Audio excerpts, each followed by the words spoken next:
Hello and welcome to the class. आज हम section 13 और 14 के प्रोविजंस के साथ आगे बढ़ेंगे ट्रांसफर प्रॉपर्टी एक्ट 1882 के। सेक्शन 13 एंड 14 जो है वो एक्सेप्शन की तरह काम करता है सेक्शन 5 के। सेक्शन 5 जो था वो बोलता है कि ट्रांसफर जो होता है वो लिविंग पर्संस के बीच में ही हो सकता है, यानी इंटर विवोज ही हो सकता है। Transfer of property act allow करता है ट्रांसफर कैसा, इंटर विवोज। लेकिन सेक्शन 13, 14 एक्सेप्शन की तरह काम करते हैं। एक्सेप्शन की तरह कैसे? सेक्शन 13 ये बोलता है transfer for the benefit of unborn person, और सेक्शन 14 बोलता है रूल अगेंस्ट परपेचुटी। दोनों सेक्शंस को समझने के साथ साथ आज हम इस क्लास में सेक्शन 14 के बाद 15, 15 के बाद 16 और 18 को भी समझेंगे। 17 हम आज नहीं समझेंगे क्योंकि 17 जो है डॉक्ट्राइन ऑफ एक्युमुलेशन की बात करता है और वो अपने आप में एक अलग काफी बड़ा सेक्शन है। तो हम जो बात करेंगे वो सिर्फ 13, 14, 15, 16 और 18 की बात करेंगे क्योंकि 15 और 16 के प्रोविजंस डायरेक्टली रिलेटेड है 13 और 14 से, और 18 जो है वो 13 और 14 की एक्सेप्शन की तरह काम करता है। तो हर एक चीज को समझेंगे without creating any kind of complications. Be there with me till the end of this video. तो 13 क्या बोलता है? For the benefit of unborn person, यानी एक अनजन्मे बच्चे के फायदे के लिए कोई ट्रांसफर किया जा सकता है।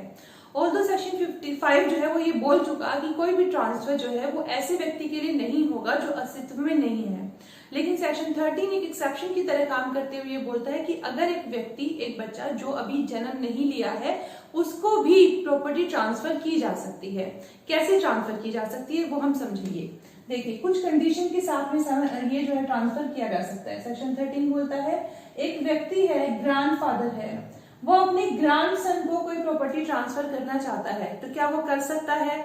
अभी इसका जो है वो जन्म नहीं हुआ है तो क्या कर सकता है? सेक्शन 5 की तरफ चलें तो बोलेगा जी नहीं कर सकता है क्योंकि ये एग्जिस्टेंस में नहीं है, ये इंटरविवोस ट्रांसफर नहीं होगा। लेकिन 13 हमने बोला एक्सेप्शन की तरह काम करता है, ट्रांसफर किया जा सकता है, लेकिन कुछ कंडीशंस के साथ में। क्या कंडीशन है? देखिए, सबसे पहले बोल रहे हैं कि ग्रैंडफादर अपने ग्रैंडसन के लिए प्रॉपर्टी ट्रांसफर कर सकता है, ऐसा ग्रैंडसन जो कि अभी अनबोर्न है। कैसे ट्रांसफर करेगा? पहली बात तो ये जो ट्रांसफर करेगा वो डायरेक्ट नहीं होगा। कैसा नहीं होगा? डायरेक्ट ट्रांसफर नहीं होगा। तो क्या करना पड़ेगा? उसको प्रायर इंटरेस्ट क्रिएट करना पड़ेगा।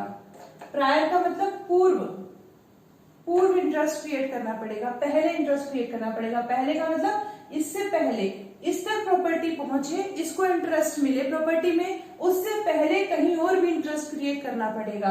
तो ग्रैंडफादर ये बोलता है कि मैं अपने बेटे में इंटरेस्ट क्रिएट करता हूं, यानी कि मेरी प्रॉपर्टी जो है वो पहले बेटे को जाएगी, बेटे के बाद जो है वो मेरे पोते के पास जाएगी।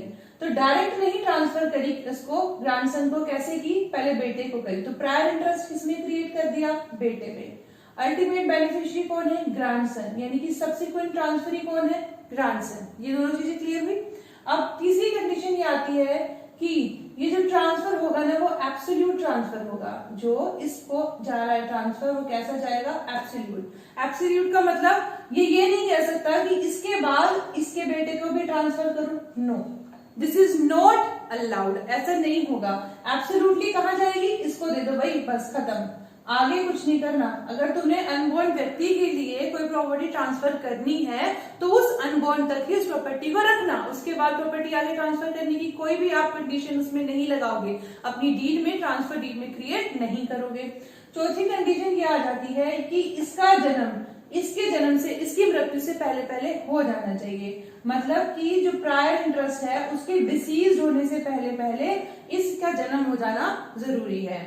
समझ में आ गई बात? ये कंडीशंस अगर फुलफिल हो जाती हैं तो अनबोर्न चाइल्ड के फेवर में भी प्रॉपर्टी ट्रांसफर की जा सकती है। दोबारा देख लीजिए, एक प्रॉपर्टी ट्रांसफर करनी है अनबोर्न चाइल्ड को, तो ट्रांसफर करने से पहले उसका प्रायर इंटरेस्ट क्रिएट करना पड़ेगा ताकि प्रॉपर्टी डायरेक्टली इसको ट्रांसफर ना होकर के इनडायरेक्टली ट्रांसफर हो जाए। इसके बाद किसी और को ट्रांसफर होगी ऐसा आप नहीं करेंगे, एब्सोल्युटली इसके पास ही जाएगी। और इसके जन्म से पहले पहले प्रायर इंटरेस्ट की मृत्यु नहीं होनी चाहिए, यानी कि इसका जन्म लेना जरूरी है इसकी मृत्यु से पहले। तो ये कंडीशन अगर आप सेटिस्फाई कर लेते हैं तो कोई भी प्रॉपर्टी एक अनबोर्न चाइल्ड को, अनबोर्न पर्सन को भी ट्रांसफर की जा सकती है। सेक्शन 30 ये बोलता है। सेक्शन 14 की तरफ आगे बढ़ते हैं, जो बहुत इंपॉर्टेंट है, बात करता है रूल अगेंस्ट परपेचुटी। परपेचुटी समझिए क्या होता है। परपेचुटी का मतलब होता है निरंतरता, यानी जैसे अगर आप एक बॉल फेंकते हैं, गेंद फेंकते हैं, तो वो गेंद क्या होगी, वो चलती रहेगी जब तक उसे जो है किसी मूवमेंट से रोक नहीं लेते, या फिर जहां तक उसकी चलने की कैपेसिटी है, जितने पुश के साथ, जितने बल के साथ उसको मूव कराया गया उतने बल तक जब तक वो चलती रहेगी, जब तक उसे किसी बाहरी मूवमेंट से, बाहरी फोर्सेस से रोक नहीं लिया जाएगा। बिल्कुल इसी तरीके से अगर कोई प्रॉपर्टी है उसको परपेचुटी में रख देते हैं तो वो ट्रांसफर होती रहती है। कैसे? पीढ़ी दर पीढ़ी, नस्ल बद नस्ल, या पुष्ट दर पुष्ट। जैसे बेटा, बेटे के बाद बेटा, बेटे के बेटे के बेटे के बेटे, इस तरह से ट्रांसफर होती रहेगी अगर उसको रोक लिया नहीं जाता। कैसे? कोई एक्सटर्नल डीड बना सके। तो इंडिया में हिंदू लॉ में ये पहले अलाउड था, लेकिन टैगोर वर्सेस टैगोर 1872 के केस के बाद इस चीज को अलाउड नहीं किया गया। यानी अब सेक्शन 14 चलेगा जो बात करता है रूल अगेंस्ट परपेचुटी, यानी परपेचुटी जो है वो अलाउड नहीं होगी। लेकिन जो रूल बोल रहा है सेक्शन 14 के द्वारा दिया हुआ, ये बोल रहा है कि परपेचुटी अलाउड करनी है तो कर सकते हैं, जैसे अनबॉर्न चाइल्ड के साथ क्रिएट की, लेकिन आप मैक्सिमम जा सकते हो उसकी मेजोरिटी के साथ में। यानी जब तक वो मेजोरिटी नहीं अचीव कर लेता आप तब तक परपेचुटी कर सकते हो क्रिएट, उसके बाद नहीं कर सकते। आपने ये इन कंडीशन के साथ में चलेगा सेक्शन 14, और उसके साथ साथ एक कंडीशन और जुड़ रही, वो है majority plus gestation period. Now what is this gestation period? देखिए ये बात होती है, एक बहुत क्वेश्चन आता है, mother's warm, child in mother's warm. तो अगर चाइल्ड अगर मदर्स वॉर्म में है तो क्या ट्रांसफर किया जा सकता है? जी किया जा सकता है। तो कैसे किया जा सकता है? जो उसका जेस्टेशन पीरियड होगा, मतलब जब तक वो मदर्स वॉर्म में है तब तक प्लस मेजोरिटी, 18 साल का नहीं हो जाता, तब तक प्रॉपर्टी जो है वो कैसे परपेचुअल में रहेगी, और जब वो हो जाएगा तो एब्सोल्युटली उसको ट्रांसफर हो जाएगी। तो इतना परमिशन देता है जो सेक्शन 14 है। तो परपेचुटी क्या है कि अलाउड नहीं है, लेकिन उसके खिलाफ जो है रूल दिया गया है, रूल अगेंस्ट परपेचुटी सेक्शन 14 में है कि परपेचुटी अलाउड नहीं है। परपेचुटी कैसे अलाउ होगी? मैक्सिमम अगर आपको अलाउ करनी है तो सिर्फ इतनी होगी, इसके बाद अलाउ नहीं होगी। ये चीज हमें ध्यान रखनी है। अब एक इंपॉर्टेंट बात आ जाती है इसमें ये कि हमने क्या बोला, परपेचुटी पहली बात तो हमें अलाउड नहीं करते। ये जो रूल है ना परपेचुटी का, ये जो है इंग्लैंड से आया था। इंग्लैंड में जो डच थे, जो वहां पे जो उनका जो ड्यूक थे, उनके ड्यूक से एक हेनरी फोर्थ के ड्यूक थे, उन्होंने प्रॉपर्टी इस तरह से क्रिएट करी कि जो है मेरे जाने के बाद, मेरी वाइफ के बाद में जो है मेरे बड़े बेटे के पास जाएगी, जो कि मेंटली जो है वो मेंटली इल था, तो उसके पास जाएगी प्रॉपर्टी, और उसके बाद जो है जब तब वो रहेगा तब तक, उसके बाद मेरे दूसरे बच्चे के पास जाएगी, उस बच्चे से ऐसे दूसरे के पास जाएगी। एक पार्ट उसने अपनी प्रॉपर्टी का इस तरीके से ट्रांसफर कर दिया, दूसरा ट्रांसफर किया कि पहले वो बी के पास जाएगी, दूसरे किसी और बच्चे के पास, फिर उसके बाद तीसरे बच्चे के पास जाएगी। मतलब इस तरीके से कहीं पे एंड नहीं किया, तो उसको बोला गया ये चीज अलाउड नहीं है। इस तरह से बहुत सारी पॉसिबिलिटीज क्रिएट हो जाती हैं, और वही जो है परपेचुटी में रहेगी प्रॉपर्टी, और प्रॉपर्टी को नुकसान है। वो कैसे? परपेचुटी को नुकसान, प्रॉपर्टी को परपेचुटी जो है प्रॉपर्टी को इस तरह से नुकसान करती है, जैसे कि अगर बात करें किसी व्यक्ति को पैसे की जरूरत है, लेकिन उसकी प्रॉपर्टी कैसी है? परपेचुटी वाली है, पुश्ते रहेगी, तो वो चाह कर भी उसे नहीं बेच सकता। दूसरा, प्रॉपर्टी की कीमत बढ़े घटे प्रॉपर्टी को फर्क ही नहीं पड़ेगा, ना तो उससे उसके जो रिलेटेड लोग हैं उनको फर्क पड़ने वाला है उस चीज से। तो ये प्रॉपर्टी को भी नुकसान है, उस व्यक्ति को भी नुकसान है, सोसाइटी को भी नुकसान है कि प्रॉपर्टी की कीमत के हिसाब से ना तो उसका आदान प्रदान होगा, एक्सचेंज होगा, तो प्रॉपर्टी की जो रख रखाव है वो मेंटेन रहेगा। तो इसके लिए जो प्रॉपर्टी की जो परपेचुटी है वो अलाउड नहीं की गई। अगर अलाउड होगी तो इस केस में अलाउड होगी और मैक्सिमम यहाँ तक जाएगी। तो सेक्शन 14 बहुत सिंपली इन चीजों के बारे में बात करता है। सेक्शन 15 पे जब हम आगे बढ़ते हैं तो सेक्शन 15 क्या बोलता है? सेक्शन 15 ये बात करता है कि अगर कोई प्रॉपर्टी अब जो है क्या हमने बात करी, प्रायर इंटरेस्ट क्रिएट करना जरूरी है ना, तो प्रायर इंटरेस्ट अगर कुछ क्लास के लोगों के बीच में क्रिएट किया गया, उन क्लास में से कुछ लोगों के ऊपर तो 13 और 14 एप्लीकेबल है और कुछ के ऊपर एप्लीकेबल नहीं है, तो जिनके ऊपर एप्लीकेबल है वहां तक तो ट्रांसफर वैलिड है, और जिनके ऊपर एप्लीकेबल नहीं हो रहा, कुछ प्रॉब्लम आ रही है, तो उनका उतना ही पार्ट जो होगा वो वॉइड हो जाएगा। समझ लीजिए इस हमारे पास केस लो से राजा बजरंग बहादुर सिंह वर्सेस ठकुराइन भक्तराज कुंवर के केस में क्या हुआ, एक प्रॉपर्टी को ट्रांसफर किया गया।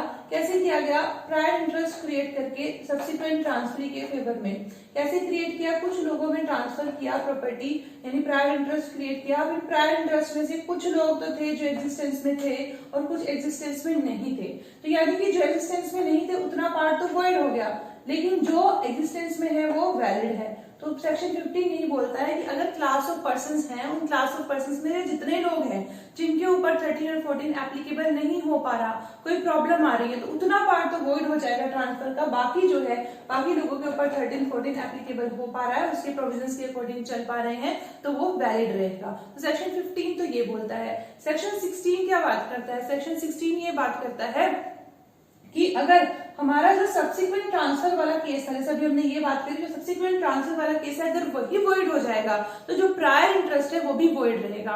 ये का क्या मतलब है, इस केस को तो समझेंगे। गिरजेश दत्त वर्सेस दाता दीन, ये केस जो है लैंडमार्क केस है। इसमें क्या हुआ, एक व्यक्ति ने अपनी प्रॉपर्टी अपनी भतीजी बी को ट्रांसफर कर दी, ठीक है। अल्टीमेट बेनिफिशियरी कौन था? उसका बच्चा बी का। उसने बोला जो आपके ए जो था वो उसकी नेफ्यू थी, भतीजी थी, उसने बोला कि जो आपका मेल चाइल्ड होगा उसके लिए मैं प्रॉपर्टी ट्रांसफर कर रहा हूँ। यानी कि क्या हुआ, ये तो प्रायर इंटरेस्ट हुआ, सब्सिक्वेंट कौन है? Male child. बोल रहे हैं अगर मेल चाइल्ड नहीं हुआ तो आपकी जो डॉटर होगी यानी फीमेल चाइल्ड होगा उसको चला जाएगा सब्सिक्वेंट। ये दोनों सब्सिक्वेंट है, ये भी और ये भी। तो बोल रहे हैं कि जो, लेकिन जो फीमेल चाइल्ड होगी ना, जो आपकी बेटी होगी, नेफ्यू को बोला जो आपकी बेटी होगी, उसके पास एब्सोल्युटली नहीं ट्रांसफर होगी प्रॉपर्टी, बल्कि आगे उसके बेटे के पास जाएगी। तो ये क्या हुआ, ये वॉइड हुआ। हमने पहले बात की कि एब्सोल्युटली उसी को पास जाना चाहिए, यानी इस तक ही सीमित रहेगी, इसके आगे नहीं।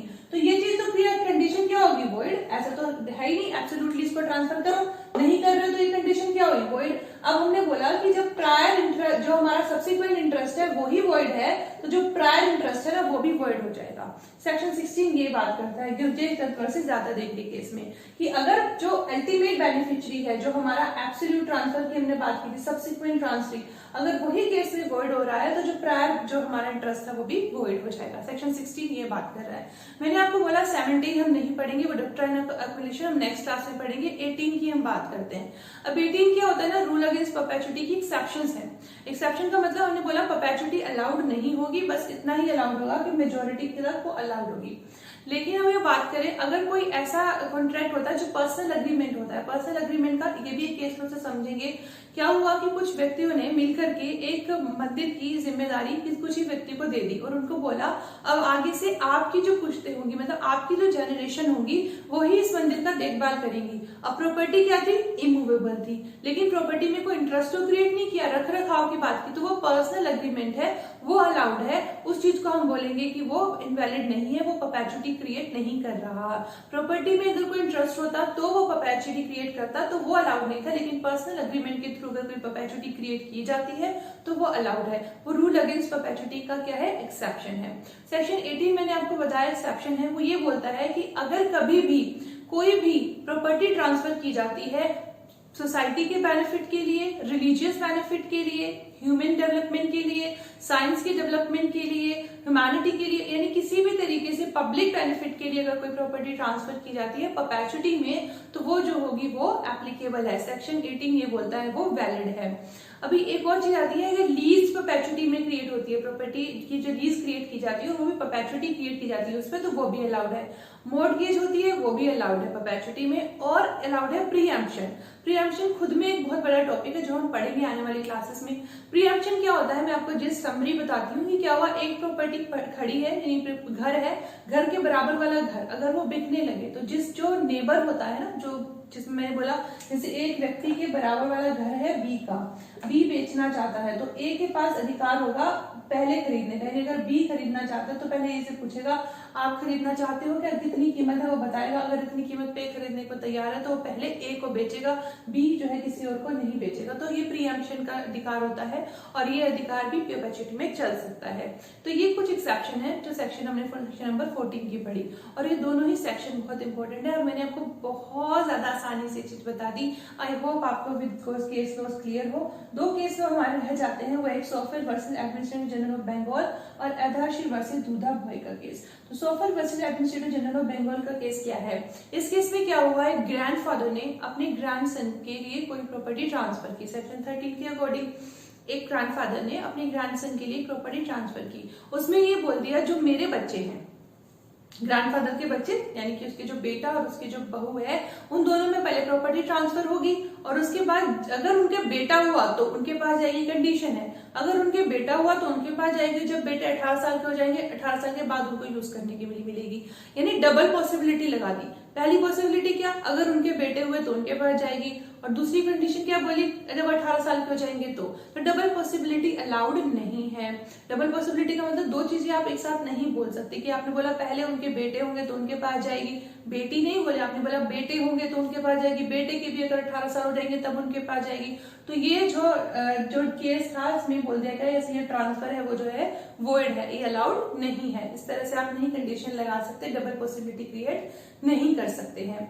फिर बोला आदर्शी वर्सेस दूधा बॉय का केस। इस केस में क्या हुआ, एक व्यक्ति डी उसने क्या किया, अपनी प्रॉपर्टी को ट्रस्ट बनाया। ट्रस्ट बनाने के बाद उसने बोला इस प्रॉपर्टी से जो कीमत जो बेनिफिट आएगा उसके 3 भाग होंगे, एक मेरा और एक मेरे 2 बच्चों का। अब उसमें क्या हुआ, उसने बोला उन दोनों बच्चों के बाद जो उनके बच्चे होंगे यानी इनके दोनों लड़के सन्स बेटे जो होंगे उनके पास जाएगा। अभी क्या हुआ, जो एक बच्चा था तो बेटा जो था उसका डी का, उसके बेटा नहीं हुआ और उससे पहले उसकी मृत्यु हो जाती है। अब उसकी मृत्यु हो गई तो उसका मतलब ये कहीं पे क्लियर ही नहीं था कि कैसे उस तक इंटरेस्ट कहाँ जाएगा। तो जब उस तक नहीं क्लियर है तो दूसरा जो इंटरेस्ट है वो भी क्लियर नहीं होगा।